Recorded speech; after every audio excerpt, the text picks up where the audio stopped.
Sepeda motor penjual martabak dibawa kabur pencuri.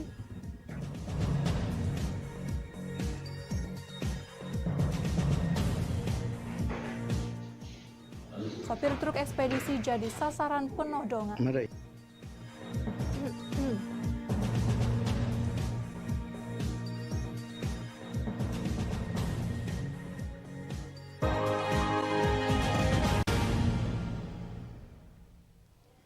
Selamat pagi, apa kabar pemirsa? Senang sekali saya dapat menemani Anda untuk menyampaikan berita kriminal dan peristiwa yang terjadi di Sumatera Selatan dan sekitarnya dalam program Borgol. Dua saja informasi utama tadi mengawali jumpa kita pada pagi hari ini. Beragam informasi kriminal lainnya telah kami siapkan untuk Anda. Bersama saya Rizka Silviana, inilah Borgol selengkapnya.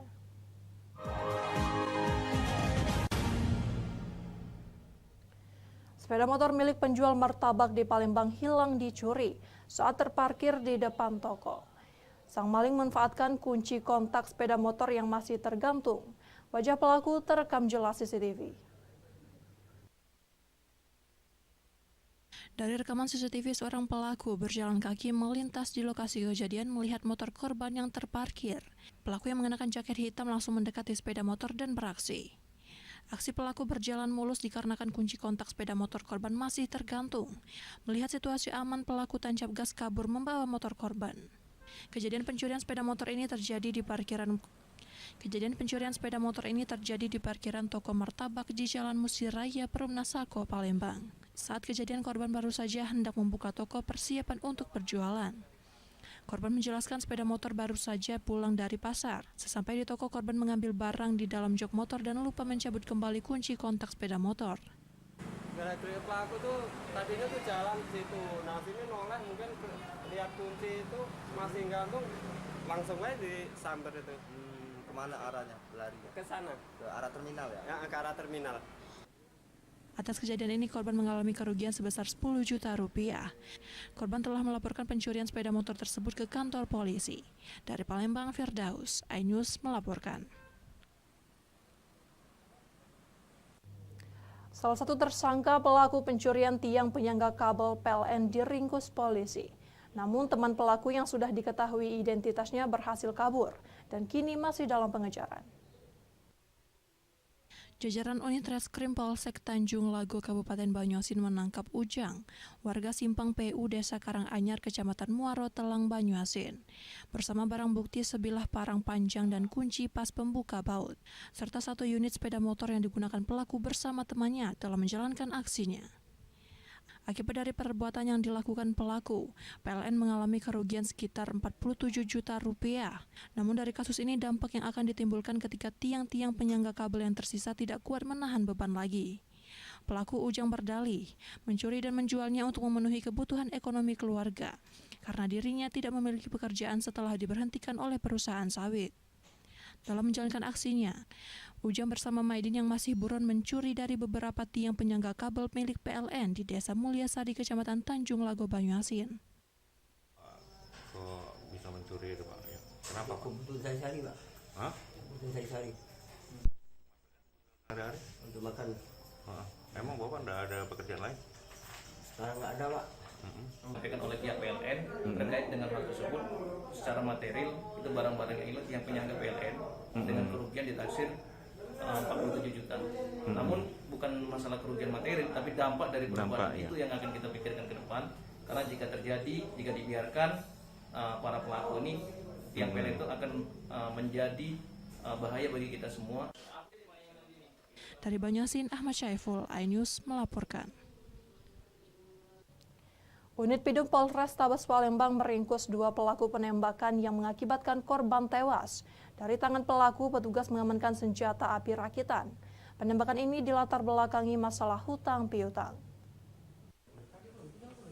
Dengan wajah tertunduk lesu saat digiring unit pidana umum Polrestabes Palembang, pelaku Ari Saputra dan M. Aryansyah harus mempertanggungjawabkan perbuatannya di hadapan hukum.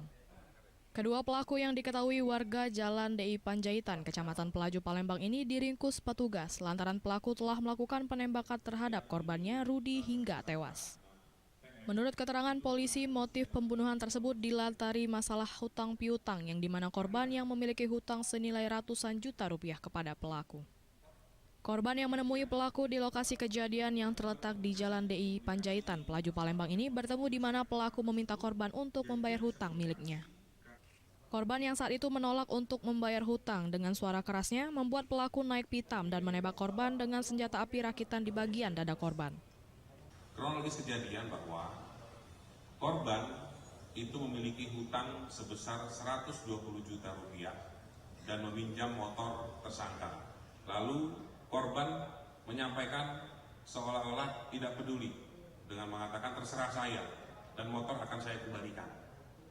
Dengan kata-kata tersebut, tersangka naik pitam dan tidak suka sehingga salah satu tersangka berinisial TM itu memberikan kode kepada satu tersangka lainnya berinisial AR untuk menembak korban.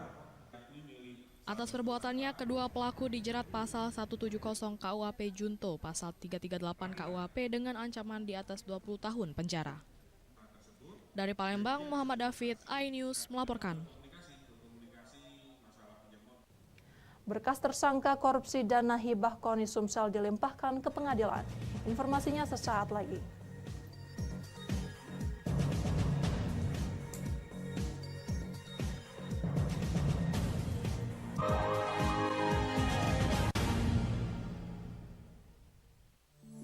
Hai, namaku Grini. Grini mau ajak teman-teman untuk menjaga bumi kita tercinta dari kerusakan.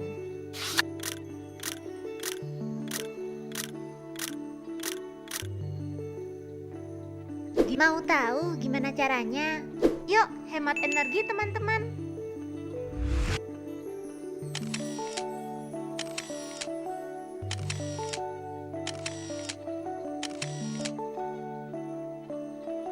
Kurangi penggunaan plastik sekali pakai. Terus mainan kita kalau udah nggak dipakai, sumbang ke teman lain yang membutuhkan. Bisa kan teman-teman? Yuk kita selamatkan bumi dari kerusakan. Untuk masa depan kita teman-teman. Saya Aiman Wicaksono. Saya akan mengupas tuntas malam ini. Saya mendapatkan kesempatan secara eksklusif. Bismillah, walaupun itu teman. 4 miliar dalam 1 jam itu nggak sulit. Betul. The Prime Show with Aiman. Setiap Rabu pukul 8:30 malam. Saya Prabowo Revolusi, kita berbagi cerita. Rupanya konspirasi itu ini. Oh iya. Apakah jadi capres? Kita setuju. Sebetulnya saya ini untuk menjadi presiden, saya harus siap. Konspirasi Prabu, setiap Rabu pukul 9:30 malam. Tuduhan saya menerima 27 miliar. Yang menghina saya, mencaci maki saya. Hukum di negeri ini yang kalau nggak dikawal penipuan dan legal berkedok rumah kasus mega korupsi dipicu terkait masalah. Jangan bilang Anda tidak tahu karena kami sudah memberitahukannya. iNews File Sabtu dan Minggu pukul 9 pagi. Selamat datang di iNews Today. Lengkapi pagi Anda dengan update informasi terkini. Apa penyebabnya? Apakah karena aspal ruas jalan ini amblas membentuk lubang? Boleh nggak sih dikasih senjata? Boleh. Saya punya di bawah supervisor. Kita akan langsung bergabung bersama Giselia Nurahmat. Sejumlah bahan pokok mulai mengalami kenaikan. iNews Today setiap Senin sampai Jumat pukul 10 pagi di iNews. Hadir menemani pagi Anda dengan sajian informasi unik dan menarik. Wallaby hutan yang merupakan hewan asli Papua Nugini. Dari Jepang disebut sebagai kare raisu. Menghadirkan bintang tamu yang menginspirasi. Campuran apa ini? Ini lemon. Oh lemon, ya. Kita peras. Itu harus dipotongin dengan dekat bagian mata. Kalau Morning Update, Senin sampai Jumat pukul 7 pagi di iNews. Kompilasi seputar keunikan, keajaiban, dan hal-hal menarik di berbagai belahan dunia. Suku Sentinel dipercaya berasal dari Afrika yang bermigrasi ke pulau itu sejak 60.000 tahun yang lalu. Seperti apa sejarah kelam dari tragedi tenggelamnya kapal Titanic? Lantas siapa tokoh di balik anime yang legendaris? OMG, setiap hari pukul 8 malam, hanya di iNews. Enak! Bikin mata kita melek. Dan rasanya mantap. Temani weekendmu bersama program kuliner spesial. Kalaparan, eksplor gokil wisata kuliner. Hidden Gem. Tempat makan yang jarang terekspos. Food Diary, mengupas sejarah kuliner dan viral. Ini enak banget. Saksikan kuliner spesial weekend, Sabtu dan Minggu, pukul 10 pagi di iNews. Update informasi terlengkap menuju prime time berkualitas bersama iNews. Selamat sore pemirsa. Ditindas oleh mobil tersangka. Memanggil mentan untuk dimintai. Coba memadamkan api. iNews sore setiap hari. Sore pemirsa, kita berjumpa di iNewsroom. Warga Palestina Jadikan panggung orasi. umur capres dan cawapres. Yang paling jangkau dan sangat. iNewsroom setiap Senin sampai Jumat. Kita di iNews Prime. Masa dari komunitas Menjaga Dikyang. Akan bahwa secara normal kedua penduduk berada di Bandung, Jawa Barat. Memiliki komunitas. kepanjangan. Ajak masyarakat. iNews Prime setiap Senin sampai Jumat. Inilah iNews Malam. Mengevakuasi korban mas yang salah sasaran. Disertai asap hitam. Bicara pada menit ke-6 di Riau berjalan aman. CIC memberikan tarif promo. iNews Malam setiap hari. Hanya di iNews. Menyoroti kecurangan. TTS ini bukan soal korupsi. Itu ditemukan, itu fakta yang ditemukan di lapangan. Menyuarakan keadilan. Melarikan diri melalui sungai. Wilayah tidak tersentuh oleh negara. Laporan mendalam dan eksklusif. Saya akan tunjukkan kepada Anda. Mario Dandi, rebutan perempuan. Gimana, Gen? AB Plus setiap Minggu pukul 8 pagi di iNews. Saya Aiman Wicaksono. Saya akan mengupas tuntas malam ini. Saya mendapatkan kesempatan secara eksklusif. Bismillah, walaupun itu teman. 4 miliar dalam 1 jam itu nggak sulit. Betul. The Prime Show with Aiman setiap Rabu pukul 8:30 malam. Saya Prabowo Revolusi, kita berbagi cerita. Rupanya konspirasi itu ini. Oh iya. Apakah jadi capres? Kita setuju. Sebetulnya saya ini untuk menjadi presiden, saya harus siap. Konspirasi Prabu setiap Rabu pukul 9:30 malam. Mengupas makna dan tafsir Al-Quran bersama ulama terkemuka tanah air. Kaum min kaum khairun minal yadis suflah. Nggak bakal bisa dibayar oleh dunia dan seisinya. Jelas, lugas untuk kehidupan sehari-hari. Di antara yang merusak hati adalah buruk sangka. Wa aqimus shalah wa atuz zakah. Itu pun sejajar dengan jihad fisabilillah. Cahaya Hati Indonesia, Sabtu dan Minggu pukul 12 siang di iNews.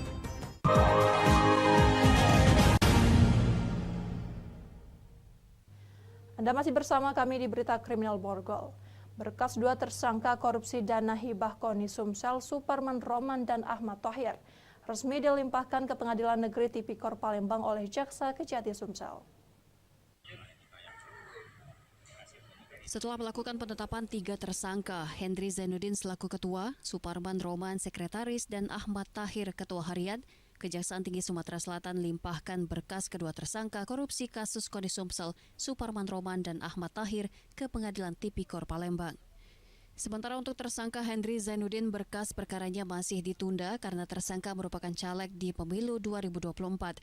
Berkas kedua tersangka korupsi kasus dana hibah KONI Sumsel diserahkan langsung oleh Jaksa Penuntut Umum Kejati Sumsel. Melalui Kejari Palembang, diterima langsung petugas Pengadilan Negeri Palembang. Ya, kasus limpahan yang berkaitan dengan KONI itu kalau tidak salah ada 2 terdakwa ya. Tersangka ya. Atas nama Haji Ahmad Thohir dan Insinyur Suparman Roman, ya. Dan pelimpahan telah dilakukan, telah diterima oleh Pengadilan Negeri Palembang, dan pimpinan dalam hal ini telah menetapkan majelis yang menangani perkara ini, yaitu. Adapun modus yang dilakukan para tersangka diduga telah melakukan tindak pidana korupsi dana hibah kegiatan KONI Sumsel, melakukan korupsi, kolusi, dan nepotisme, khususnya tentang pencairan deposito dan uang atau dana hibah Pemprov Sumsel, sekaligus pengadaan barang bersumber dari APBD tahun anggaran 2021. Dari Palembang, Guntur Riansyah, iNews melaporkan. Alat kelamin anak terpotong saat ikut sunat massal. Warga Kecamatan Tanjung Sakti Lahat membuat aduan ke Polda Sumsel. Atas kejadian itu, korban dikabarkan mengalami kesulitan buang air kecil. Didampingi kuasa hukumnya, Alex, ayah korban, warga Kecamatan Tanjung Sakti, Kabupaten Lahat, mendatangi Polda Sumatera Selatan. Mereka datang untuk membuat aduan. Mereka membuat aduan atas kejadian terpotongnya alat kelamin sang anak berinisial AL berusia 8 tahun. Alat kelamin bocah tersebut terpotong saat mengikuti sunatan massal di Desa Masambulau, Kelurahan Tanjung Sakti Pumi, Kabupaten Lahat, Sumatera Selatan, 17 Oktober lalu. Aduan pelapor di Subdit Tipiter, Direktorat Reserse Kriminal Khusus Polda Sumatera Selatan ini berkaitan dengan dugaan malpraktik yang dilakukan oleh bidan saat sunat massal yang diselenggarakan oleh Dinas Kesehatan Kabupaten Lahat. Fitriadi selaku kuasa hukum korban mengatakan akan melakukan upaya-upaya hukum terhadap korban dari pihak-pihak yang bertanggung jawab dari pelaksanaan sunatan massal tersebut. Pak Alex ini ikut menjadi peserta sunatan massal tersebut. Setelah terjadi sunatan massal, rupanya alat kelaminnya terpotong. Maka dari itu saya sebagai kuasa hukum akan melakukan upaya-upaya hukum. Ya, kami sedang melengkapi administrasi, kemudian kami mungkin akan melakukan pemeriksaan. Langkah awal kita akan bentuk tim ke sana atau pemanggilan dulu ke sini? Ya betul, nanti mungkin apakah kita klarifikasi kita datang ke sana atau kita hadirkan di sini para pihak yang bersangkutan tadi. Atas kejadian ini, AL mengalami kesulitan buang air kecil. Sebelumnya keluarga telah membawa bocah 8 tahun tersebut ke rumah sakit, namun dokter menyatakan alat kelamin yang terpotong itu tidak bisa disambung lagi. Dari Palembang, Firdaus, iNews melaporkan. Hindari adanya penyalahgunaan atau penyimpangan. Kejari Oku Selatan musnahkan puluhan barang bukti perkara yang sudah dinyatakan inkrah sejak bulan Agustus hingga November. Kejaksaan Negeri Ogan Komering Ulu Selatan lakukan pemusnahan puluhan barang bukti dari 42 perkara yang telah memiliki kekuatan hukum tetap atau inkrah yang didominasi perkara narkotika paling terbanyak. Pemusnahan barang bukti ini merupakan rangkaian penyelesaian penanganan perkara tindak pidana yang bertujuan untuk menghindari adanya penyalahgunaan atau penyimpangan terhadap barang bukti yang telah mempunyai kekuatan hukum tetap. Seluruh barang bukti yang dimusnahkan merupakan hasil perkara tindak pidana umum yang terjadi dari sejak bulan Agustus hingga November 2023 lalu.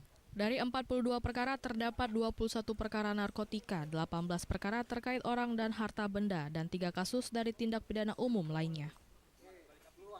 Ada 43 perkara tindak pidana umum yang didominasi oleh perkara narkotika, sama seperti pemusnahan di pertengahan tahun kemarin, hampir 3 bulan ini perkara narkotika tetap didominasi di Oku Selatan ini.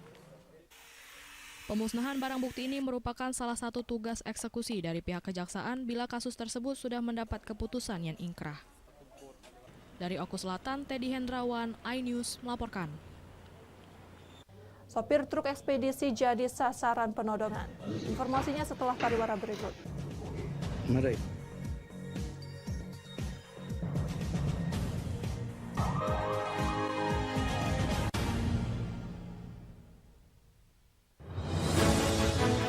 Update informasi terlengkap menuju prime time berkualitas bersama iNews. Selamat sore pemirsa. Lindas oleh mobil tersangka, memanggil mentan untuk dimintai coba memadamkan api. iNews sore setiap hari.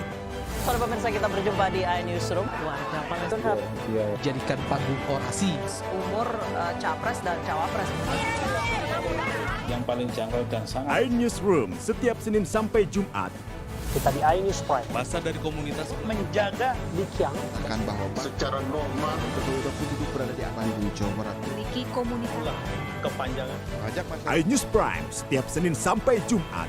Inilah iNews Malam mengevakuasi korban mas yang salah sasaran. Disertai asap hitam. Bicarakan pada menit ke-6 di Riau berjalan aman. CIC memberikan tarif promo. iNews Malam setiap hari hanya di iNews. Saya Aiman Wicaksono. Saya akan mengupas tuntas malam ini. Saya mendapatkan kesempatan secara eksklusif. Bismillah, walaupun itu teman. 4 miliar dalam 1 jam itu nggak sulit. Betul. The Prime Show with Aiman setiap Rabu pukul 8:30 malam. Saya Prabowo Revolusi, kita berbagi cerita. Rupanya konspirasi itu ini. Oh iya. Apakah jadi capres? Kita setuju. Sebetulnya saya ini untuk menjadi presiden, saya harus siap. Konspirasi Prabu setiap Rabu pukul 9:30 malam. Nuduhan saya menerima 27 miliar. Yang menghina saya, mencaci maki saya. Hukum di negeri ini yang kalau nggak dikawal Penipuan dan ilegal berkedok rumah kasus mega korupsi dipicu terkait masalah. Jangan bilang Anda tidak tahu karena kami sudah memberitahukannya. iNews File Sabtu dan Minggu pukul 9 pagi.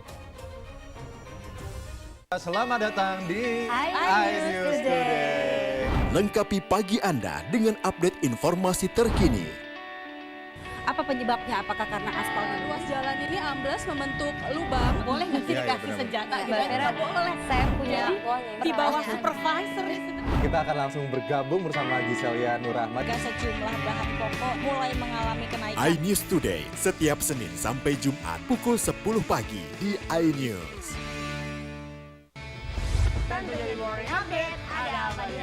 Hadir menemani pagi Anda dengan sajian informasi unik dan menarik. Warabi hutan yang merupakan hewan asli Papua Nugini. Dari Jepang disebut sebagai kare raisu. Menghadirkan bintang tamu yang menginspirasi. Campuran apa ini? Ini lemon. Oh lemon, iya. Kita peras.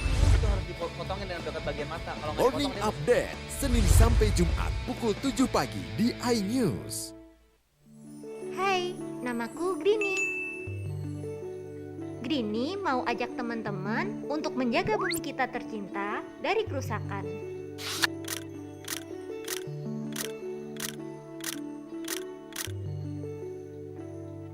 Mau tahu gimana caranya? Yuk, hemat energi teman-teman.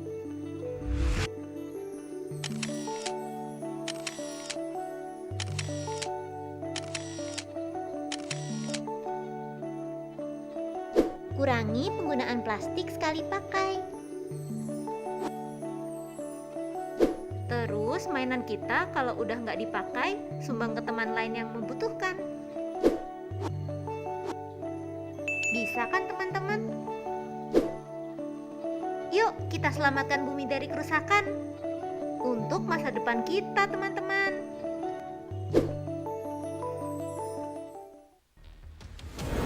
CCTV tersebar di seluruh penjuru. Komplotan pencurian, mobil tabrakan lalu lintas dan pelanggaran melawan mobil ugal-ugalan menabrak pesepeda.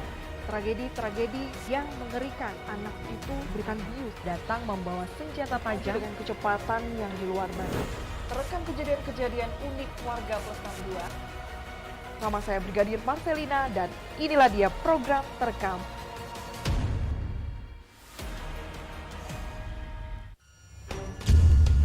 Nuduhan saya menerima 27 miliar. Yang menghina saya, mencaci maki saya. Hukum di negeri ini yang kalau nggak dikawal Penipuan dan ilegal berkedok rumah kasus mega korupsi dipicu terkait masalah. Jangan bilang Anda tidak tahu karena kami sudah memberitahukannya. iNews File Sabtu dan Minggu pukul 9 pagi. Kompilasi seputar keunikan, keajaiban, dan hal-hal menarik di berbagai belahan dunia. Suku Sentinel dipercaya berasal dari Afrika yang bermigrasi ke pulau itu sejak 60.000 tahun yang lalu. Seperti apa sejarah kelam dari tragedi tenggelamnya kapal Titanic? Lantas siapa tokoh di balik anime yang legendaris? OMG setiap hari pukul 8 malam hanya di iNews. Menyoroti kecurangan. PTS ini bukan soal korupsi. Itu ditemukan, itu fakta yang ditemukan di lapangan. Menyuarakan keadilan. Melarikan diri melalui sungai. Wilayah tidak tersentuh oleh negara. Laporan mendalam dan eksklusif. Saya akan tunjukkan kepada Anda. Mario Dandi, rebutan perempuan, gimana Gen? AB Plus setiap minggu pukul 8 pagi di iNews. Saya Aiman Wicaksono. Saya akan mengupas tuntas malam ini. Saya mendapatkan kesempatan secara eksklusif. Bismillah, walaupun itu teman. 4 miliar dalam 1 jam itu nggak sulit. Betul. The Prime Show with Aiman setiap Rabu pukul 8:30 malam. Saya Prabu Revolusi, kita berbagi cerita. Rupanya konspirasi itu ini. Oh iya. Apakah jadi capres? Kita setuju. Sebetulnya saya ini untuk menjadi presiden, saya harus siap. Konspirasi Prabu setiap Rabu pukul 9:30 malam mengupas makna dan tafsir Al-Quran bersama ulama terkemuka tanah air. Kaumum min kaum khairun minal yadis sufla. Nggak bakal bisa dibayar oleh dunia dan seisinya. Jelas, lugas untuk kehidupan sehari-hari. Di antara yang merusak hati adalah buruk sangka. Wa aqimus shalah wa atuz zakah. Itu pun sejajar dengan jihad fisabilillah. Cahaya Hati Indonesia, Sabtu dan Minggu pukul 12 siang di iNews.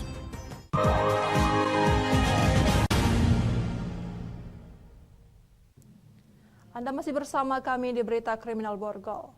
Hendak mencari nafkah untuk keluarga dengan menyopir dump truk ekspedisi. Korban malah ditodong gerombolan remaja yang berkedok sebagai pembersih kaca di lampu merah.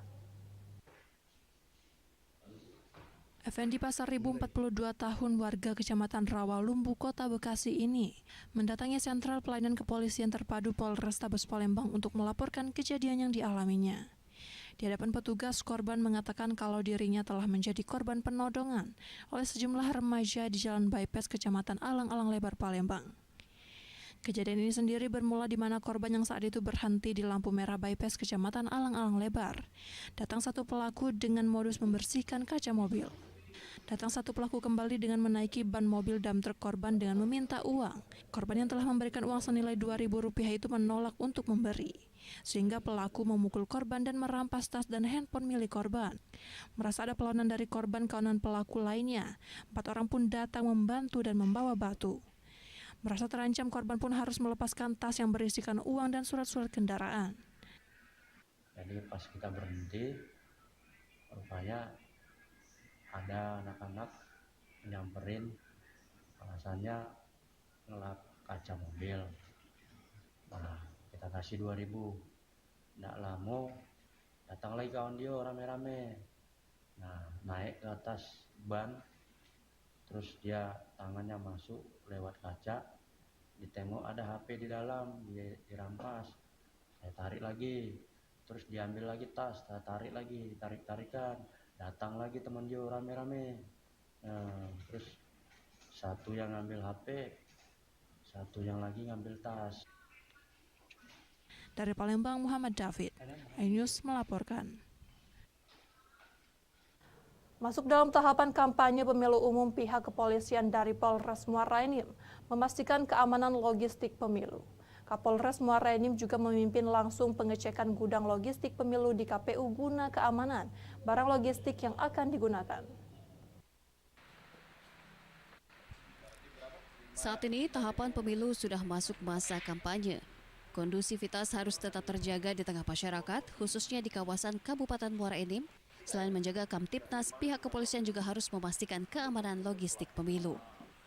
Logistik pemilu yang ditampung di gudang milik KPU harus dipastikan aman hingga saat digunakan pada pemilihan umum mendatang. Pengecekan keamanan ini pun dipimpin langsung oleh Kapolres Muara Enim. Kapolres Muara Enim menyebutkan kalau kunjungannya ke gudang logistik KPU guna memastikan barang yang akan digunakan pada saat pemilu masih terjamin keamanannya. Tidak ada logistik dalam keadaan rusak dan digunakan untuk pemilu. Logistik pemilu yang sudah sampai di gudang KPU Muara Enim ini betul-betul dalam kondisi steril ya. Dalam steril artinya dari sisi gudang sendiri itu aman ya. Kemudian ada personil, kemudian kita cek kembali jumlahnya yang sudah ada sesuai yang diterima di awal. Logistik yang akan digunakan untuk pemilu dipastikan baik mulai dari pendistribusian ke TPS hingga kembali lagi masuk ke gudang logistik pemilu setelah digunakan. Dari Muara Enim, Edwin Syah Satria, iNews melaporkan. Demikian sajian berita kriminal dalam program Borgol hari ini. Semoga informasi tadi dapat memberikan manfaat bagi kita semua. Saya Rizka Silviana, sampai jumpa.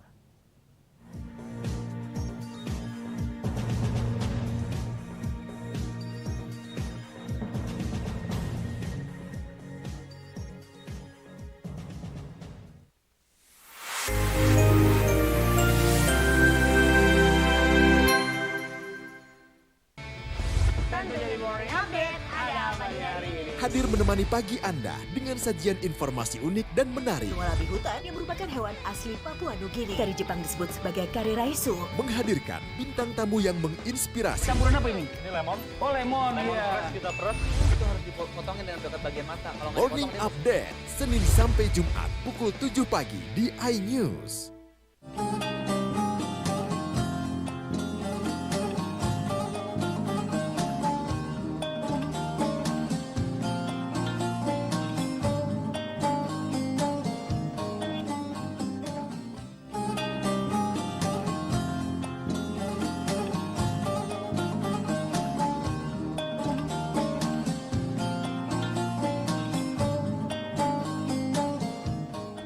Bismillahirrahmanirrahim. Assalamualaikum warahmatullahi wabarakatuh.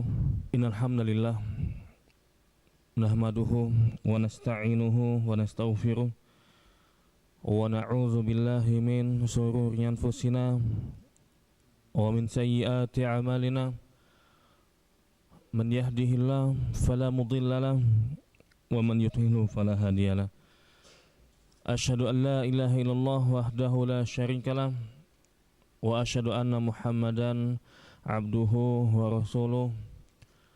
Qala Allah Ta'ala, ya ayyuhalladzina amanu taqullaha haqqa tuqatih wa la tamutunna illa wa antum muslimun. Kaum muslimin dan muslimat yang dirahmati oleh Allah Ta'ala, alhamdulillah kita kembali melanjutkan pembahasan kita. Kali ini insyaallah kita akan membahas surat Al-Ghasyiyah, surat ke-88 dari ayat 1 sampai ayat 13 atau 14 insyaallah. Surat ini adalah surat Makkiyah, artinya diturunkan sebelum Rasul SAW hijrah ke Madinah.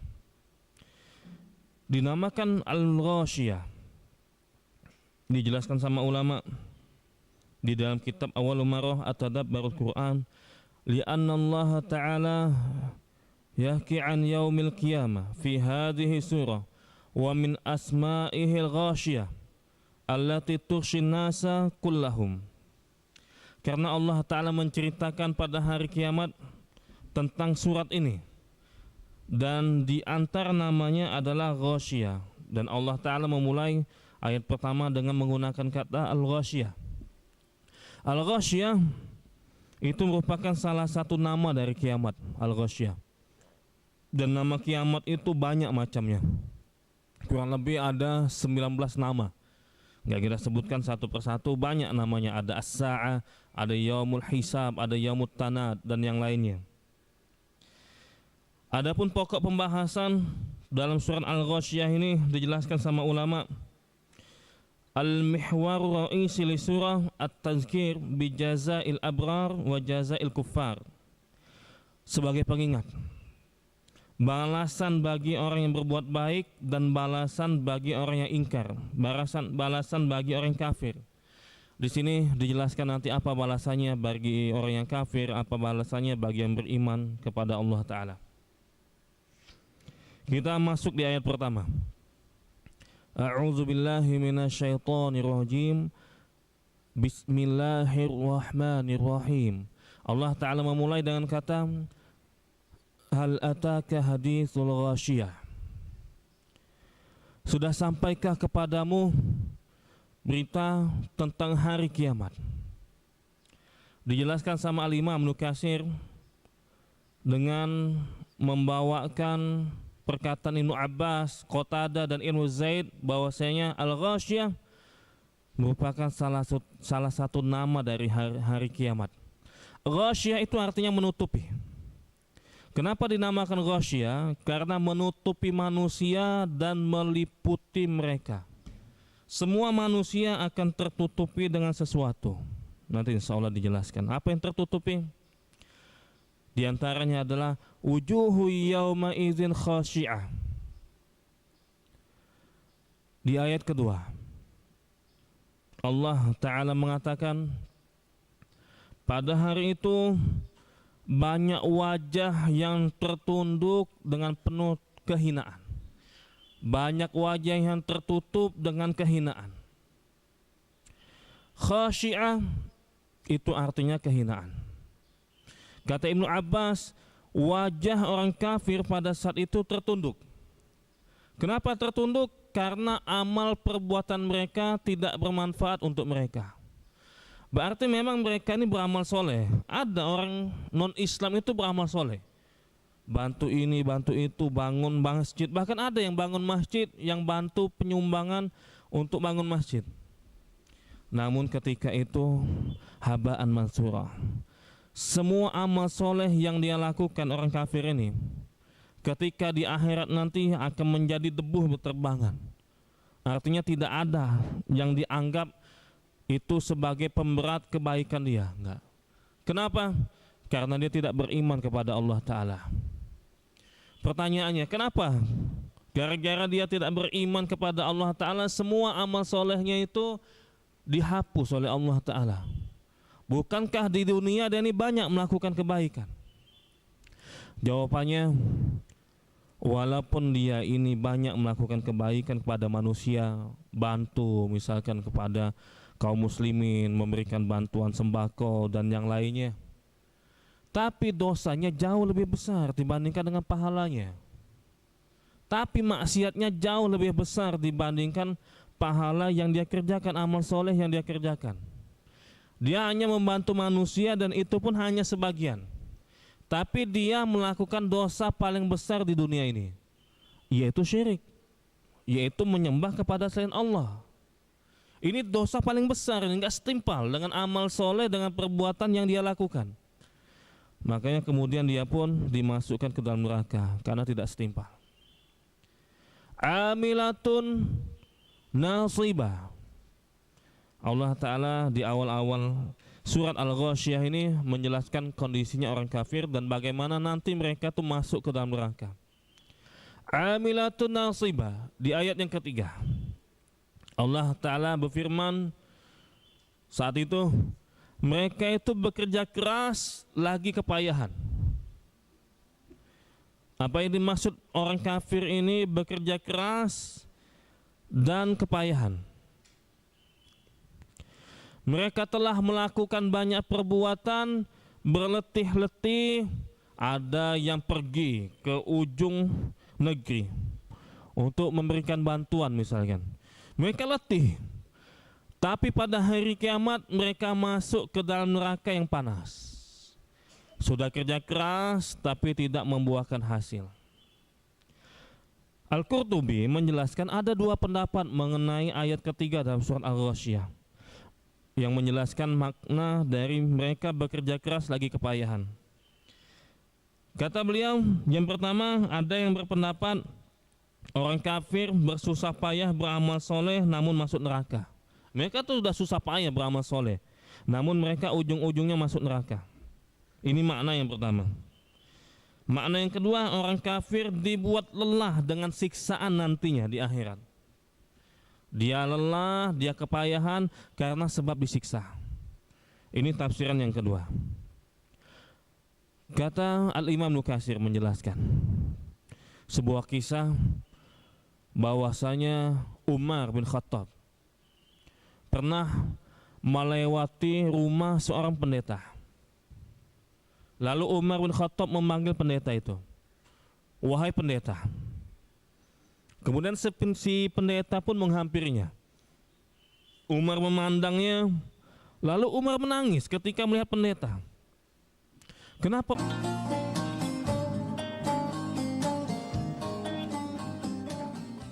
Saya Aiman Wicaksono. Saya akan mengupas tuntas malam ini. Saya mendapatkan kesempatan secara eksklusif. Bismillah, walaupun itu teman. 4 miliar dalam 1 jam itu nggak sulit. Betul. The Prime Show with Aiman, setiap Rabu pukul 8:30 malam. Saya Prabowo Revolusi, kita berbagi cerita. Rupanya konspirasi itu ini. Oh iya. Apakah jadi capres? Kita setuju. Betulnya, saya ini untuk menjadi presiden, saya harus siap. Konspirasi Prabu, setiap Rabu pukul 9:30 malam.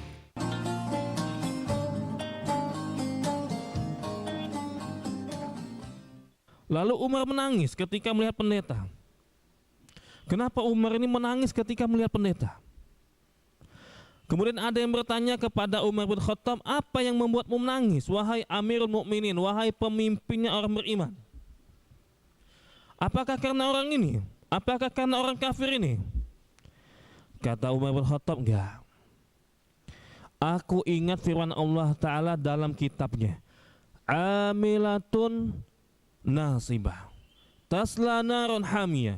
Mereka itu bekerja keras, kepayahan untuk beramal baik, tetapi ternyata mereka itu masuk ke dalam neraka. Itu yang membuat Umar bin Khattab menangis. Lihat dia seorang pendeta yang banyak melakukan kebaikan, tapi ternyata dimasukkan ke dalam neraka. Dan ini bisa jadi untuk orang yang beriman, orang muslim. Kita sempat ceritakan bagaimana orang bangkrut ketika di akhirat. Dia bersusah payah melakukan amal soleh, tetapi nggak dapat pahala. Dia banyak mengeluarkan harta, tetapi tidak mendapatkan pahala. Sia-sia. Kenapa? Karena kata Allah Ta'ala, la tubatilu, di dalam surat Al-Baqarah, la tubatilu sadaqatikum bil mani wal adha. Kalian jangan batalkan pahala sedekah kalian karena sebab menyebut-nyebut dan menyakiti. Mungkin bisa jadi dia menangis karena banyak sedekah, tapi menyebut-nyebut dan banyak melakukan kezaliman. Sehingga kata Allah Ta'ala, kalian sendiri yang batalkan pahala sedekah tersebut. Sedekah itu bukan hanya kita ini berimpak ke masjid, bukan. Tapi mohon maaf, jangan kesinggung ya. Sedekah itu kan mengeluarkan harta dalam ketaatan. Bisa jadi dia mengeluarkan harta untuk pergi berhaji. Kata Allah Ta'ala, jangan kalian batalkan pahala kalian, sedekah kalian itu dengan cara menyebut-nyebut dan dengan cara nyakiti orang. Ada orang itu nyebut-nyebut ya, kalau nggak saya bangun masjid ini, nggak ada orang beribadah di sini. Hati-hati, itu bisa batal pahalanya, bisa dihapus sama Allah Ta'ala. Atau mohon maaf, ada yang nyumbangkan hartanya untuk dirinya sendiri, pergi berangkat haji, pergi berangkat umrah, itu sedekah itu. Haji itu kita mengorbankan tenaga kita, waktu kita dan harta kita keluarkan. Minta panggil Pak Haji, hati-hati itu. Ada orang kesinggung, ada nggak dipanggil Pak Haji nggak noleh dia. Ada model kayak gitu. Pernah Ustaz saya cerita itu ada orang dipanggil namanya Pak Fulan, yang marah temennya. Kau tahu nggak haji itu berapa sekarang? Manggil nama nggak ada hanya. Sebenarnya di Indonesia yang ada model kayak gini ya. Indonesia, Malaysia, nggak tahu Brunei ada nggak. Kalau di luar negeri yang lainnya nggak ada istilah haji itu dipanggil, disematkan di nama terdepan, nggak ada haji Fulan, nggak ada. Kita tahu Nabi Muhammad itu sudah pernah berhaji, sahabat itu sudah pernah berhaji, tapi nggak ada di dalam kitab-kitab orang yang manggil wahai haji Nabi Muhammad, nggak ada. Atau haji Abu Bakar, haji Umar, nggak ada. Cuma di Indonesia yang model kayak gini. Allah al-miswab, sebaiknya kita tinggalkan hal seperti itu. Tasla narun hamiyah. Mereka memasuki api yang sangat panas. Mereka akhirnya dimasukkan ke dalam neraka. Maksudnya panas dengan panas yang sangat.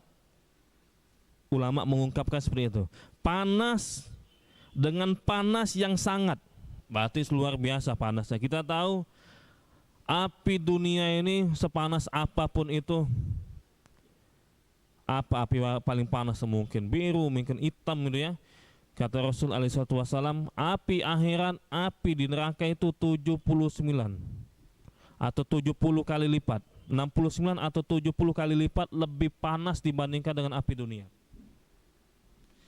Dan mereka dijelaskan, tusqa min ainin aniyah. Di sini ada gambarannya bagaimana panasnya api neraka itu. Mereka diberi minum dari sumber mata air yang sangat panas. Dikasih minuman dari sumber mata air yang sangat panas.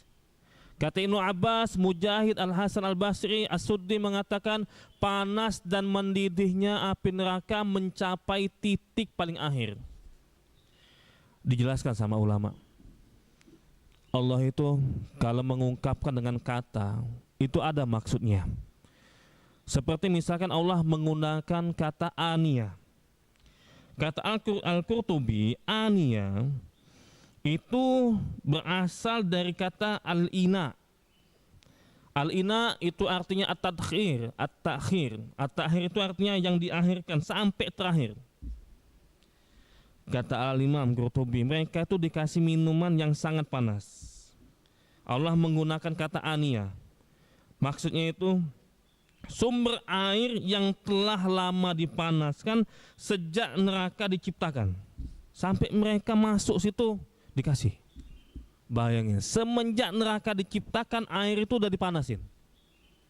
Kita aja kalau masak air itu sejam, panasnya luar biasa itu. Ini dari semenjak neraka diciptakan, kata Al-Qurtubi. Sehingga mencapai puncak panasnya. Bukan hanya diberikan minuman, tapi mereka dijelaskan di dalam ayat yang ke-6 itu penghuni neraka mendapatkan makanan. Laisa lahum ta'amun illa min dhari'. Tidak ada makanan bagi mereka selain pohon yang berduri. Dhari, ulama menjelaskan, dhari itu adalah tumbuhan yang berduri. Dhari. Kalau tumbuhannya kering itu namanya dhari. Tapi kalau tumbuhannya basah itu namanya asyibrik. Semuanya berduri. Tanaman itu berduri. Ada lagi ulama yang mengatakan ad-dhari' itu merupakan tumbuhan yang terbuat dari api neraka. Kita aja dikasih tahu itu makanan yang berduri aja ngeri. Ada yang mengatakan ini terbuat dari api neraka. Na'udzubillah min dzalik. Namun anehnya orang itu kalau semakin banyak makan, semakin banyak minum, badannya akan semakin besar. Tapi kata Allah Ta'ala dalam surat Al-Ghasyiyah ini ayat ke-7, la yusminu wa la yughni min ju'. Ketika mereka makan, makanan dan minuman tersebut tidak menggemukkan mereka dan tidak menghilangkan dari rasa lapar. Kenapa? Karena tujuan dari memakan makanan tersebut tidak bisa diperoleh. Kita kalau makan itu akan kenyang. Tapi saat itu mereka kelaparan dan menjadi dilema, mau makan apa enggak? Kalau makan dikasih makan yang penuh banyak duri sehingga merusak kerongkongan mereka, atau mereka kelaparan sehingga ada yang mencoba untuk makan dan ternyata tidak memberikan mereka kekenyangan. Sebenarnya di ayat yang lain ada makna yang semisal tentang makanan penghuni neraka itu. Salah satunya misalkan di dalam surat Al-Ma'arij ayat 36. Wala ta'amun illa min rislin. Makanan mereka itu cuma dari rislin. Rislin itu darah dan nanah. Mana yang benar? Katanya makanannya cuma dari pohon yang berduri, dari tumbuhan yang berduri. Tapi di ayat yang lain, ayat ke-36 surat Al-Ma'arij, makanan mereka dari rislin.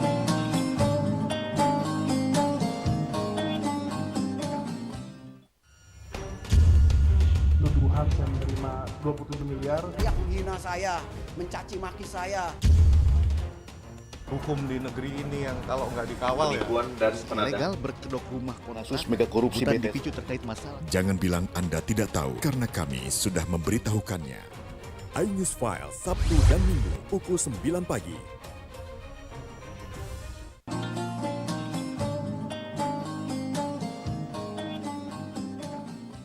Makanan mereka dari rislin. Rislin itu artinya darah dan nanah.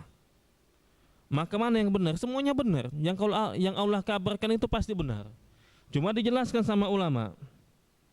Anad-dari liqaumin wal rislin liqaumin. Au yakunu ahaduhuma fi halin wal akharu fi halin. Di dalam kitab At-Tashil li Ulumit Tanzil li Ibnu Juzi dijelaskan maksudnya itu memang ada kelompok masyarakat nanti di neraka itu yang makanannya dori, ada model kayak gitu. Ada sebagiannya lagi yang makan rislin, beda-beda siksanya. Ada yang makan yang berduri, ada yang makanan mereka itu dikasih makanan, siksaannya darah dan nanah. Semuanya benar. Karena siksaannya bermacam-macam, beda-beda gitu. Ini ayat ke-6 atau ayat ke-7 ya. Dan kemudian Allah Ta'ala menceritakan bagaimana kondisi penghuni surga di ayat ke-8 dan seterusnya. Di ayat ke-8 Allah Ta'ala menceritakan wujuhu yawma idzin na'imah. Ada juga wajah orang-orang yang berseri-seri. Beda lagi, ini penghuni surga. Tadi yang kemarin itu tunduk, mereka itu terhina. Ketika di dunia merasa sombong, kami yang menguasai dunia. Tetapi di akhirat mereka tertunduk, terhina, karena mereka tidak ada apa-apanya. Kemudian di ayat ke-8 Allah Ta'ala mengganti temanya, menceritakan bagaimana kondisi penghuni surga. Wujuhu yawma idzin na'imah. Pada hari itu banyak pula wajah yang berseri-seri. Kata Al-Imam Ibnu Katsir menjelaskan, setelah Allah menyebutkan keadaan orang yang celaka di neraka, Allah juga menyebutkan keadaan orang yang bahagia di surga dengan mengatakan wujuhu yawma idzin na'imah. Wajah orang yang beriman nanti akan tampak kenikmatan yang mereka miliki. Lisa'iha radiyah. Mereka merasa senang karena usaha perbuatannya sendiri. Kata Imam Ibnu Katsir, kenikmatan dan kebahagiaan diraih oleh mereka karena usaha mereka yang baik di dunia. Artinya, kata Sufyan Ats-Tsauri, mereka ridho dengan amal perbuatan dan hasilnya. Kita ini kalau berbuat baik pasti akan ada hasilnya, dan pasti kita ridho. Kenapa? Karena kita nggak mungkin dizolimi sama Allah. Pernah berbuat baik tapi nggak mendapatkan balasan. Balasannya itu pasti ada. Mungkin sebagian Allah balas ketika di dunia, dan pasti akan mendapatkan hasilnya ketika di akhirat. Apa yang mereka dapatkan penghuni surga itu, kenikmatan seperti apa? Dijelaskan sebagian kenikmatannya. Fi jannatin aliyah. Mereka mendapatkan surga yang tinggi. Surga itu tinggi. Semakin tinggi surga tersebut, semakin banyak kenikmatan. Mereka aman dalam kamar-kamar di surga yang tinggi, luhur lagi megah. Saking mereka nikmatnya, di dalam surga la tasma'u fiha laghiya. Saking nikmatnya, di sana mereka nggak mendengarkan perkataan nggak berguna. Perkataan sia-sia nggak ada dalam surga. Kata ulama, kenapa Allah menceritakan seperti itu? Saking nikmatnya surga. Kita senikmat apapun hidup di dunia, sekaya apapun manusia, masih kadang-kadang dengar ini nggak manfaat kamu kayak gini. Masih kadang-kadang kena hina.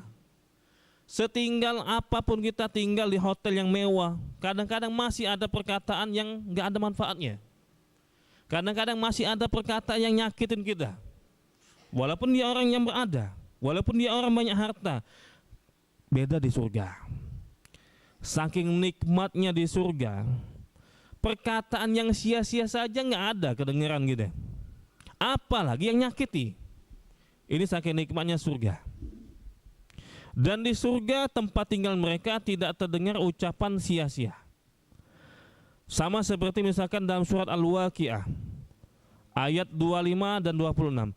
La yasma'una fiha lagwan wala ta'thima illa qilan salaman salaman. Di sana mereka tidak mendengar percakapan obrolan yang sia-sia yang bisa menimbulkan dosa.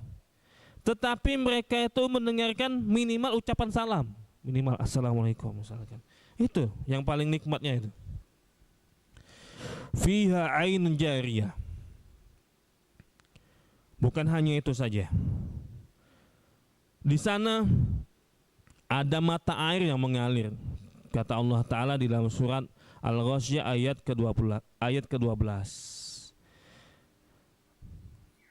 Maksudnya bukan hanya satu mata air, enggak.